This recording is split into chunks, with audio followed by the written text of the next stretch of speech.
So in this segment, we're going to be talking about Matt Hancock not understanding why people in the UK go to work despite being sick.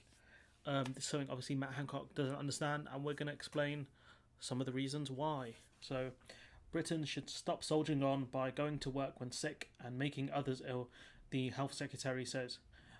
Matt Hancock said the people in the UK were peculiar, can't pronounce that word, um, strange, unusual, and outliers for still going to work when unwell. He made the comments in a joint session of the Health and Social Care and Science and Technology committees. He also told MPs he would like to see the diagnostic capacity built for COVID used to test for other illnesses such as the flu once the pandemic has passed. That's good news. The UK now has capacity to carry out over 500,000 tests a day, with new labs to be open next year to double that number. He said he wanted to see the global scale. He wanted to see the global scale diagnostics capability continue to be used. Afterwards, we must use it not just for coronavirus but for everything. He told MPs, and Matt Hancock taking this approach of we should check and diagnose people. Is really interesting coming from the party that has underfunded the NHS and GPs over the last 10 years, so it's very hard to get appointments and checkups to make sure everything is going well. That's this guy, by the way. I think that's something that's going to have to change. If you have in future flu-like symptoms, you should get a test for it and find out what's wrong with you. And if you need to stay home to protect others, then you should stay at home. Ironic from a conservative ideology that pushes do what's best for yourself. We are peculiarly see I said it there, I think, unusual and outliers and soldiering on and still going to work, and it kind of being the culture that as long as you can get out of bed you still should get into work. That should change. Also, that's something they push in schools, so perhaps schools should look at that as well.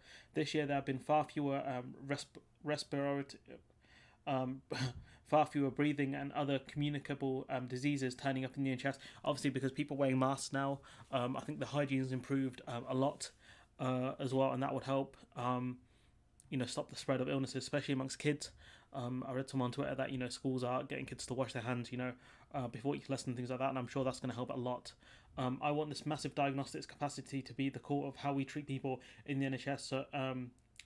So that we can help people stay healthy in the first place, rather than just looking after them when they are ill. This is so ironic because you've decimated GPs and hospitals to the point where it's much harder to get a checkup now than it was before.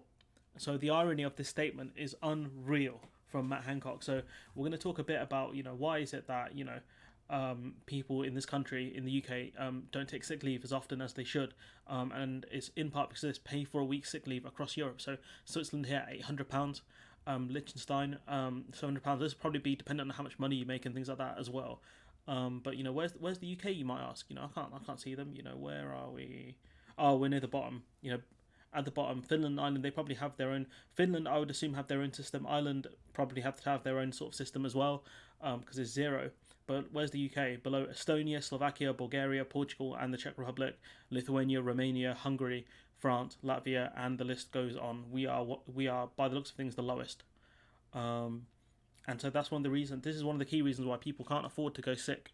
People can't afford to be sick because sick leave in the UK is, I think it's about £100 a week. Statutory sick pay is, but according to this, is £35, and that's in part because you don't actually get paid sick leave until like the fourth day of actually being ill. So if we go here, so this is from the government website here. This is from the 13th of March, but this is general. You start paying statutory sick pay from the first qualifying day an employee's off work, as long as they're off work for at least 4 days in a row. So that means that if you're off for 3 days, you don't get any sick pay. So why would you, if you've got a minor cold, why would you not go into work if you're not going to get any sick pay for those at least 3 days? When I have a cold, it normally lasts for 3 to 5 days. I can shake it off by the 5th day, like completely gone. And so, if I was working, say 5 days a week, and I know that if I take the next 3 days off, I'm not going to get any money, why would I do it? Now, you can say they're selfish, that are going to infect other people, but, at the end of the day, people are going to see it as I've got bills to pay. So, I've got a minor cold, I'm going to shake it off. Fair enough, I'm sneezing a bit. I'm going to cover my mouth when I cough, and use some hand sanitizer and have some Lemsip, and that's going to do me. And, that's kind of the mantra that conservatives have pushed, do what's best for yourself. And now, they're wondering why this kind of mantra has come back to bite people. Underfund GPs, underfund hospitals, underfund sick pay.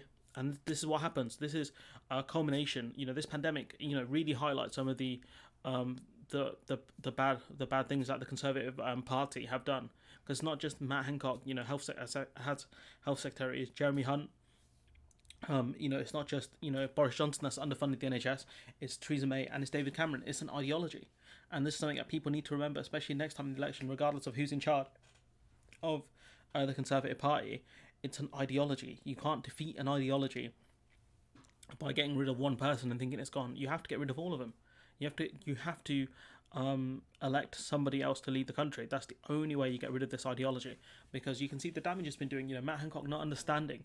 This is a man who's claiming he doesn't understand why people don't take sick leave when they're ill in this country, and I've just highlighted why that reason is. It's because sick pay is so low. So that's one of the key reasons. That, and the fact that if you can't afford to take sick time off, take sick leave, why would you do it? Because it's more important you actually get to work and pay your bills rather than take a few days off because you can't. So I'm not surprised, especially given the way statutory sick pay is paid, you get it on the fourth day. So, if you've got a cold, you're going to take 3 days. You can't, if you take 3 days off, you're going to get nothing for it. So the rules around statutory sick pay have to change, and it has to increase as well. I mean, that's embarrassing. We are one of the lowest in Europe. Arguably, we could be the lowest in Europe, depending on the Finland and Irish system. And so, yeah, there's not much more to say about this apart from the fact that Matt Hancock is absolutely clueless. That shouldn't come as a surprise to anyone. Yeah, he's absolutely clueless on this. The health secretary doesn't understand why people don't take sick leave. The man in charge of the NHS and other health things, like GPs and stuff, he doesn't understand why people don't take sick leave. That's embarrassing, Matt Hancock. That's embarrassing. It's taken me about 5 minutes to figure it out, and yet you haven't figured it out yet. Whether that's his ignorance or the fact that he knows why people don't take sick leave, he just doesn't care. The question that these guys need to ask themselves is, can they live off 1 week sick pay? Can they do it? The answer is no. So why are they forcing other people to do it?